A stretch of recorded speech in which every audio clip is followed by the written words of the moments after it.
Good evening সবাইকে। আজকে হচ্ছে নবমী। আমি শাড়ি পরে অ্যান্ড দিদি, বোন আর জামাইবাবু আমরা চারজন মিলে আজকে বেরিয়ে পড়লাম ঠাকুর দেখতে ইচ্ছাপুরে। বাট তার আগে আমরা খাবার দোকানে ওয়েট করলাম, মোমো খেলাম, কিন্তু মোমো আসার আর ক্লিপ তুলিনি, ভুলেই গেছি খাবার দেখে সব কিছু।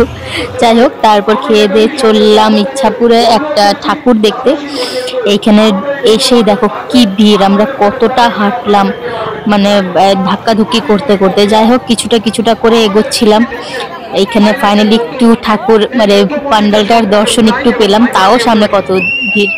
তো ফাইনালি একটু ঢুকলাম, ঢুকে তোমাদের জন্য ভালো করে ভিডিও ক্লিপটা তুললাম অ্যান্ড দেন আস্তে আস্তে ভিতরে ঢুকলাম। তাও ক্যামেরা অ্যাঙ্গেলগুলো এত শেক করছে, মানে এত ভিড়, স্বাভাবিক যেটা হয় কলকাতার প্যান্ডেল হোপিং। কিন্তু এটা ইচ্ছাপুরের দিকে, যদিও এখানেও এত ভিড়। আমরা তো সেন্ট্রালের দিকে যাইনি। যাই হোক, খুব সুন্দর করেছে। উপরে ঝুমারটা দেখতে পাচ্ছ, খুব দারুণ করেছে, আমাদের তো খুব পছন্দ হয়েছে। মা দুর্গাকেও দেখে নাও, তোমরা দর্শন করে নাও যারা যারা দেখতে পাচ্ছ না। আর তারপরেই চলে গেলাম আরেকটা পান্ডালে, ওখানেই এখানে দেখো ঝর্ণাটা খুব সুন্দর দিয়েছিল। ওটাই কি বলে একটা, বেশ আমি মনে নিলাম, এই যে ওয়াটার ডান্স কাইন্ড অফ জিনিস। যাই হোক, পান্ডালটা ছোটোর মধ্যে ছিল, কিউট ছিল, পুরো কুলো দিয়ে পুরো সাজানো, বেতই তো বলে, বেতের পান্ডাল করেছে, তার মধ্যে কুলো দিয়ে করেছে, তারপর ঝুড়ি দিয়ে করেছে, ওগুলো সব বাঁশের জিনিস মেইনলি। আর ভেতরটা হচ্ছে এইটা, এখানে দেখো একটা গরুর গাড়ি হয় না, ওগুলো চাষ করে যে ওগুলো দিয়েছিল সামনে। তো তারপর আস্তে আস্তে আমার প্যান্ডালের ভেতরে ঢুকেছি। খুব সুন্দর, এটা খুব একটা ভিড় ছিল না, হালকা ভিড় ছিল। যাই হোক, ঠাকুরটাও খুব সুন্দর করেছে, দারুণ করেছে, তোমরা এটাও দর্শন করে নাও। আর এই যে এখানে পুরো প্যান্ডালটা তোমাদেরকে দেখালাম, আশা করি তোমাদের দেখতে ভালো লাগবে। আর তোমরা জানিও তোমরা কে কে কোথায় কোথায় ঘুরেছো। এইটা হচ্ছে থার্ড প্যান্ডেল, এইটা খুব একটা ভিড় ছিল না যদিও, বাট এটাও সুইট অ্যান্ড সিম্পল হয়েছে। ঝুমারটাও সুন্দর, তার সাথে ঠাকুর, এই ঠাকুরটা খুব ভালোভাবে দর্শন করতে পেরেছি যেহেতু ফাঁকা ছিল। অ্যান্ড দেন এই প্যান্ডেলটা দেখো, পুরো মিউজিকের সাথে সাথে লাইটিংগুলো চেঞ্জ হচ্ছে, ডান্সিং মিউজিক বলে না, ওরকম ডান্সিং মিউজিক। তো এই প্যান্ডেলটার এটা খুব স্পেশালিটি ছিল, দারুণ ছিল, খুব সুন্দর ছিল। এটা এত সুন্দর লাগছিল, অনেকক্ষণ ধরে ভিডিও করলাম। তারপর এটার ভেতরে ঢুকলাম আস্তে আস্তে। এইখানে দেখতে পাচ্ছ এই লাইটিংটা খুব দারুণ লাগছিল, কিন্তু ভেতরে ঢুকে ভেতরটাও অসাধারণ করেছে।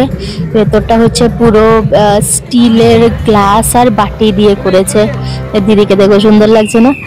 এই ভেতরটা তোমরা এবার দেখো, পুরো গ্লাস আর স্টিলের, কিন্তু এগুলো স্টিলের গ্লাস আর বাটি দিয়ে করেছে। আমরা অনেক পর রিয়েলাইজ করলাম, ইনিশিয়ালি হুট করে দেখলে বুঝতে পারবে না, কিন্তু একটু ধ্যান দিয়ে দেখলে তখন বোঝা যায়। তো বেশ ভালো, সুন্দর ক্রিয়েটিভিটি করেছে কিন্তু ওরা। আর ঝুমারটাও খুব সুন্দর, আর মা দুর্গাটা অ্যাজ অলওয়েজ খুব সুন্দর করেছে। যাই হোক, এইটা পুরো দেখা হয়ে গেলো, এটাই আমাদের শেষ ছিল। তারপর আমরা চললাম বাড়ির দিকে ট্রেনে করে। বাড়ি গিয়ে আর ভিডিও করিনি, ঘুমিয়ে পড়েছি খেয়ে দিয়ে। তারপর নেক্সট হচ্ছে আবার দশমীর দিন। দশমীর দিন চললাম এটা বাগবাজার সার্বজনীনে। এখানে জাস্ট দূর থেকে ঠাকুর পান্ডালটা দেখে, আর ঠাকুর দূর থেকেই দেখেছি, কারণ ভেতরটা দেখতে পাচ্ছ অনেক ভিড়, তো ভেতরটায় আর বেশি যাইনি। তারপরেই চলে গেলাম ঘাটের দিকে, মায়ের ঘাটের দিকে, বাগবাজার ঘাট। এখানে দেখো লোকের কি লাইন, আর মা দুর্গার কি লাইন, সব ভাসানের জন্য যাচ্ছে। যাই হোক, ভাসানের জন্য আমরা এই লাইনটা তোমাদেরকে দেখানোর জন্য তুলে এবার হচ্ছে ভাসানের দিকে এগোলাম। আর তোমরা দেখো, এটাকে এনজয় করো। আমার তো দেখে খুব দুঃখ হচ্ছে, মা দুর্গা আবার পরের বছর আসবে। যাই হোক, তোমরা কারা কারা সে বিসর্জন দেখেছো জানিও। আর হ্যাঁ, শুভ বিজয়া সবাইকে। তোমরা সবাই কেমন কাটালে পুজো জানিও। আর আমাদের পুজো এইভাবেই লাস্ট ভাসানটা দেখে কাটলো, ভালোই কাটলো। তোমাদেরটাও জানিও, তোমরা কে কে ভাসান দেখতে গিয়েছিলে সেটা অবশ্যই জানিও। যাই হোক, আজকের ভিডিওটা আর এই পুজোর ব্লগ এর মতো, এই বছরের মতো এখানেই থাকলো। তোমরাও আশা করি আমার ভিডিওগুলো এনজয় করেছো। যদি এনজয় করো তাহলে ডেফিনেটলি জানিও।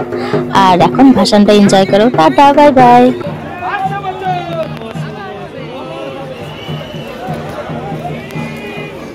আমরা